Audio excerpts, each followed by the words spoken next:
માંસાહાર પણ લે છે અને શાકાહારી, એટલે સાને એની પ્રજ્ઞા છે. હવે આપણે એ માટે ભેદ આપણે જોવો જોઈએ તો માંસાહારી અને શાકાહારી વચ્ચે શું ભેદ છે. જો માંસાહારી પ્રાણી છે ને એના જે દાંત હોય છે ને એ તીક્ષ્ણ હોય છે. કેવા તીક્ષ્ણ? એના હાથમાં નહોર હોય છે.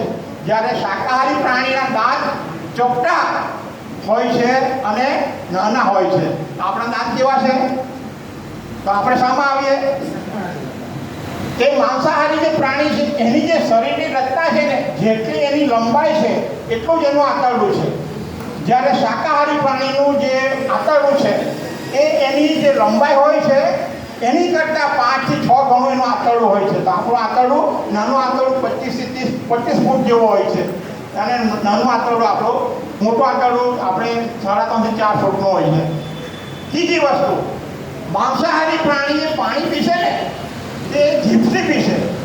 તમે જોજો, બિલાડી છે, કૂતરો છે, એ જ્યારે પાણી પીશે ત્યાં જીભથી પીશે.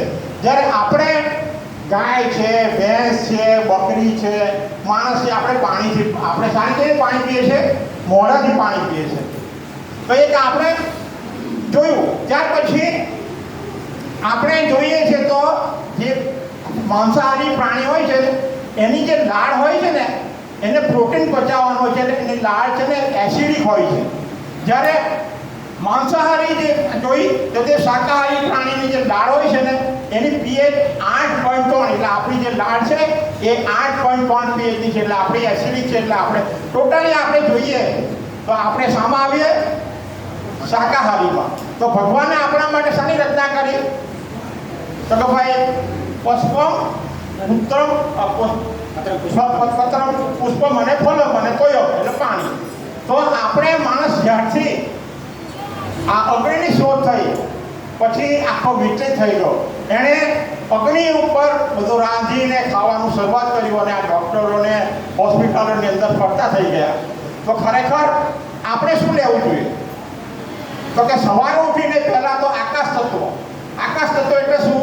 ઉઠ્યા પછી 6 કલાક સુધી આપણે પાણી પણ નહીં પીવું, એને આકાશ તત્વ કહેવાય. પછી શું લેવું? તો વાયુ તત્વ. તો વાયુ તત્વમાં શું આવે? તો કે તુલસી છે, પુદીનો છે, પાલક છે, ધનિયા છે, સરગવાના પાન છે, મીઠો લીમડો છે, એનું જ્યુસ બનાવીને પીવું. ત્યાર પછી જળ તત્વ લેવું. જળ તત્વમાં શું આવે? તો જળ તત્વમાં આપણે અગ્નિ તત્વ. અગ્નિ તત્વની અંદર આપણે ફળ, ફૂલ એ બધું આપણે ફ્રૂટ લઈ શકીએ. ત્યાર પછી જળ તત્વ. તો જળ તત્વની અંદર શું આવે? તો કે ભાઈ શાકભાજી આવે. તો આપણે 70% શાકભાજી અને 30% પૃથ્વી તત્વનો ઉપયોગ કરવો જોઈએ. તો આ રીતે આપણે જીવન જીવીએ તો ખરેખર આપણે રોગમુક્ત થઈ શકીએ. જ્યારે આપણે એ બધું કરતા નથી. આપણે સવારે ઉઠતાની સાથે જ પહેલાં તો નાસ્તો કરીએ, એટલે આકાશ તત્વને આપણે ભૂલી ગયા. તો ખરેખર આ બધું છે. બીજું એનિમા બાબતમાં હું કહેવા માગું છું કે ખરેખર એનિમા લેવો જ જોઈએ. અને એનિમા હંમેશા ફૂલ ન લેતા આપણે જોઈએ તો જે આખી બોટલ ભરી લઈએ 1 લીટરની તો એને હલાવવા નથી બરાબર થતી. પણ એની કરતાં જો બોટલને તમે 500 ml અંદર પાણી ભરશો ને 1 લીટરની અંદર તો એ બોટલ આખી હલાવશો તો એકદમ ક્લીન થશે. એ રીતે આપણે પાણી આંતરડાની અંદર ઓછું જવા દઈએ અને એની થોડી કસરત કરીશું તો એ આખું મોટા આંતરડાની અંદર જે પાણી ગયેલું છે તે આખું અંદર આંતરડામાં ફરશે અને જેથી ઝડપથી ક્લીન થશે. એટલે હંમેશા પાણી આ મોટા આંતરડામાં જેટલું બને એટલું ઓછું 500 ml જેટલું ચડાવવા મારી નમ્ર વિનંતી છે સર્વને. ફૂલ નહીં ભરો, કારણ ફૂલ ભરશો તો એ ક્લીન ઓછું થશે, જ્યાં ઓછું ભરશો તો ક્લીન વધારે થશે.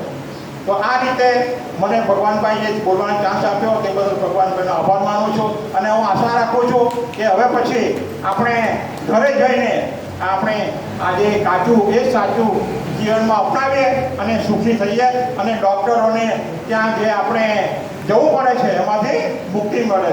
જય તંદુરસ્તી.